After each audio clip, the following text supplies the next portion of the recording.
সব লোককে 9,000 লোককে হজে পাঠিয়ে দাও। সব শয়তানি। আমি হজে যারা যেতে চান সবার ব্যবস্থা আমাদের হজ কমিটি করবে। দয়া করে নিজের ভোটটা দিয়ে যাবেন, বোকামি করবেন না। যদি ভোট না দিয়ে যান, যারা যেতে চান, যাদের পারমিশন আছে, কথা দিচ্ছি হজ কমিটি দেখবে। কিন্তু ভোট না দিয়ে কেউ যাবেন না। গেলে আপনাকে এনআরসি করে দেশ থেকে বিতাড়িত করবে, তখন কিন্তু আমায় দোষ দেবেন না। হজের অনেক টাইম আছে, প্রতিবার ভোটের সময় ফেলে যাতে এখানকার লোক ভোট দিতে না পারে। যারা বিভিন্ন রাজ্য থেকে আসছে তাদের গীতাতে সই করিয়ে নিচ্ছে, গীতাতে ছুঁয়ে নিচ্ছে, কোরআনে ছুঁয়ে নিচ্ছে, নিয়ে বলছে বিজেপিকে ভোট দিতে হবে। বাইক বন্ধ, রেল ব্লকেড, গভর্নমেন্ট মানে পুলিশ করছে, প্রশাসন, ইলেকশন কমিশন সবাইকে চমকাচ্ছে, ধমকাচ্ছে। তো ভোটের আগের দিন তো অনেকে বাড়ি ফিরতে চায়, তাদের আপনারা বাড়িও ফিরতে দেবেন না? অনেক হয়েছে আর না। কাল রাত থেকে কোলাঘাটে কেউ যেতে পারছে না। কোলাঘাট থেকে বাবু, গদ্দারের বাবু, পীড়িতের বাবু, দোসর কোলাঘাট থেকে রাস্তা বন্ধ করে দিয়েছে যাতে কেউ যেতে না পারে। আবার মেদিনীপুর পশ্চিমে সব রেল ব্লক করে দিয়েছে, রাস্তা ব্লক করে দিয়েছে, যেন ভেবেছে দুদিনের জমিদারি করবে। এবারে ভোট দেখছেন তো, আমার কনস্টিটিউয়েন্সি বুঝুন। কালকে আমি একটা মিটিং চেয়েছিলাম, কলিন্স লেনে সংখ্যালঘুরা থাকে, ছোট্ট একটা গলি। আমি তো জৈনদের সব মন্দিরে গেছি, আরও যাব। আমি হিন্দুদের সব মন্দিরে যাই। আমাকে বললো পারমিশন দেওয়া হবে না। আমি বললাম তাই, তুমি আমার মিটিং করার দরকার নেই, আমি চা খেতে গেলেই হবে। আমি গিয়ে চা খেয়ে এলাম। বিজেপিকে জেতানোর জন্য তুমি ঢাল তরোয়াল নিয়ে নেমেছ। 100 প্লেন নিয়ে এসছে বাংলায়, আর কয়েকশো ফ্লাইট হেলিকপ্টার নিয়ে এসছে সব রাজ্যে থেকে। যত বিহার থেকে এসে যারা বাংলার ভোটার নয় ভোট দেবে, ট্রেনে করে উত্তরপ্রদেশ থেকে এসে ভোট দেবে, রাজস্থান থেকে ট্রেনে করে এসে ভোট দেবে। তোমরা কি ভাবো আমরা বুড়ো আঙুল খেয়ে থাকি? নমস্কার, আমি আশিস সেনগুপ্ত। শুনেছেন তো কথাবার্তাগুলো, এই ছোট্ট ভিডিওটা 2-2.5 মিনিটের। আমার মনে হয় সত্যি বোধহয় মমতা ব্যানার্জি ঠিকঠাক আজকাল চিন্তা ভাবনা করতে পারছেন না। এটা কি ভোট প্রচারের চাপ, নাকি এই অত্যধিক গরম? এই গরমে দিনে আজকাল গত 4-5 দিন 5খানা-4খানা করে সভা করছেন, জনসভা। তারপরে আবার আই প্যাকের ঝাঁপি বন্ধ হয়ে গেল। এই সময় যখন সবচেয়ে দরকার তাদের ভোট কুশলী আই প্যাকে, তারা ঝাঁপি বন্ধ করে চলে গেল 10 তারিখে নাকি আবার জানাবে। এবিপি আনন্দ গেল, ওদের অফিসে সব তালা বন্ধ। নাকি বারবার এই যে মোদিজি, অমিত শাহজি, যোগীজি, হেমন্ত বিশ্ব শর্মাজি এনারা আসছেন, ঝোড়ো প্রচার করছেন, লাখ লাখ মানুষ হচ্ছে এনাদের সভাতে। এইটা দেখে বেশ অবস্থা খারাপ হয়ে গেছে মমতা ব্যানার্জির। যে কারণেই হোক, কথাবার্তাগুলো কিন্তু একদমই ঠিক লাগছে না। দেখুন কি বললেন উনি অনেক কিছুই বলেছেন। যেমন একটা বললেন, ভোট না দিলে নাগরিকত্ব চলে যাবে, এনআরসি হয়ে যাবে। অন্য সবাই বলে আবার ডিটেনশন ক্যাম্প। আচ্ছা, ভোট না দিলে আপনার যদি ভোটের খাতায় নাম থাকে, কেন নাগরিকত্ব যাবে? আমি নিজে 2014 আগে ভোট দিইনি, আমার তো কিছু যায়নি। এনআরসির কথা আসছে কোথা থেকে? স্যারের সাথে এনআরসির মানে দূর দূরান্তের যোগাযোগ নেই। এটা আগেও বলেছি, উনি বারবার এই এক কথা বলে যান, যেটা বলেছি গোয়েবলস প্রোপাগ্যান্ডা।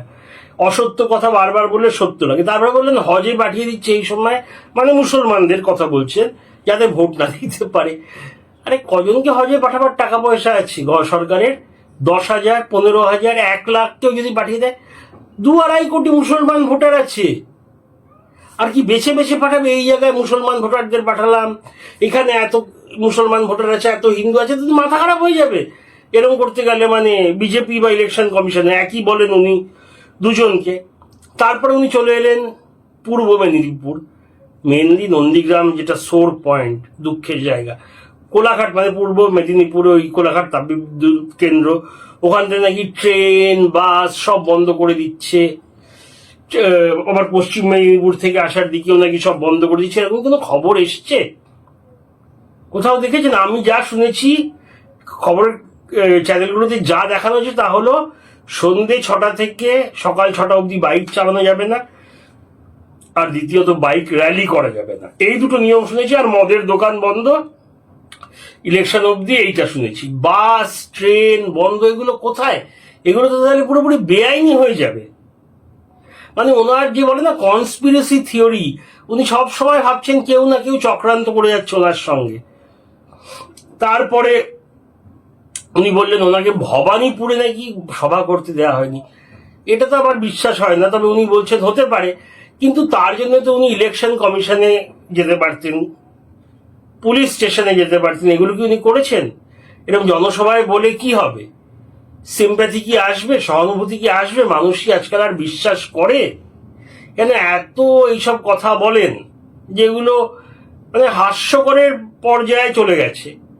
তারপরে বললেন 100খানা প্লেন, 500-600 বা প্রচুর হেলিকপ্টারে আসছেন নেতারা। কোথায়?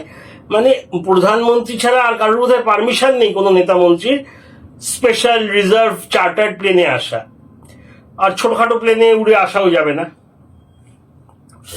হেলিকপ্টার থাকে এখানে, লোকাল বিভিন্ন জায়গায় প্রচারে যাওয়া হয়। সে তো হুমায়ুন কবিরে যাচ্ছে, অভিষেক ব্যানার্জিও যাচ্ছে, মমতা ব্যানার্জিও যাচ্ছেন।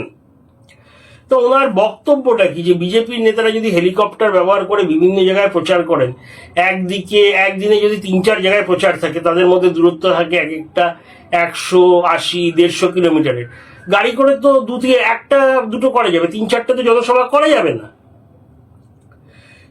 তারপরে উনি বলছেন যে গীতা কোরআনে হাত দেখিয়ে শপথ করিয়ে নাকি পরিযায়ী শ্রমিকদের আনা হচ্ছে, তবেই তাদের টিকিট দেওয়া হচ্ছে যে তারা বিজেপিকে ভোট দেবে। এটা বিশ্বাসযোগ্য?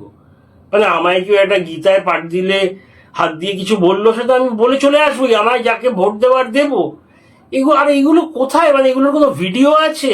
কোনো যারা পরিযায়ী শ্রমিক এরকম কোনো টিভি চ্যানেলে, ফেসবুকে এরকম দেখেছেন বলতে যে এইসব করিয়ে নিয়ে নেওয়া হয়েছে? এসব কোথা থেকে মানে গল্প আসে কেউ জানে না। তারপরে উনি বলছেন বিহার, ইউপি, রাজস্থান থেকে সব লোক আসছে, ট্রেন বাস ভরে ভরে। আরে ভোটে যেতে গেলে তো 10,000-30,000 হবে না, 1-2 লাখেও হবে না, 20-30 লক্ষ তো কম করে আনতে হবে। তা এটা কোথায় আসছে? কোনো ক্যামেরায় ধরা পড়ছে না? এতগুলো তো তৃণমূলপন্থী চ্যানেল আছে, তাছাড়া লাখ লাখ তৃণমূল কর্মী আছে যাদের হাতে স্মার্টফোন, মোবাইল, তাদের কারুর ক্যামেরায় কেন ধরা পড়ছে না এসব? আর এরা এসে থাকছেই বা কোথায়? ভাবুন তো, আমি ধরে নিলাম 10-15 লাখই এসছে পুরো বাংলায়, তাহলেও তো প্রচুর।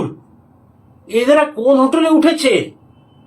তাহলে তো আইডেন্টিফাই করা যেতে পারে যে এই এলাকায় উঠছে, তার মানে এই এলাকায় ছাপ্পা ভোট হবে, যারা এখানকার বাসিন্দা না। এরকম কোথাও কোনো প্রমাণ নেই, রোজ আজে বাজে অভিযোগ। মানে এরপরে মানুষ হাসবে। এই জন্যই মনে হয় আমি বললাম শুরুতে যে বোধহয় চাপ বেশি হয়ে গেছে, ওনার কথাবার্তাগুলো একটু একটু অসংলগ্ন লাগছে। মানে আরো অনেক কিছু বলছেন, মিলিটারি ছাপ্পা দেবে, পুলিশ ছাপ্পা দেবে, পুলিশ ওনার হাতে নেই, নিজের পুলিশকে বিশ্বাস করতে পারছেন না। এরকম আগের কোনো ইলেকশনে দেখা যায়নি। আগেও এর আগে 3টে বিধানসভা ইলেকশন হয়ে গেছে, 2টো ধরে নিলাম। 2011-তে তো উনি ক্ষমতায় ছিলেন না, ক্ষমতায় এসেছিলেন। 16-21 তখন তো এসব বলেননি, এখন নিজের পুলিশকেও সন্দেহ করছেন।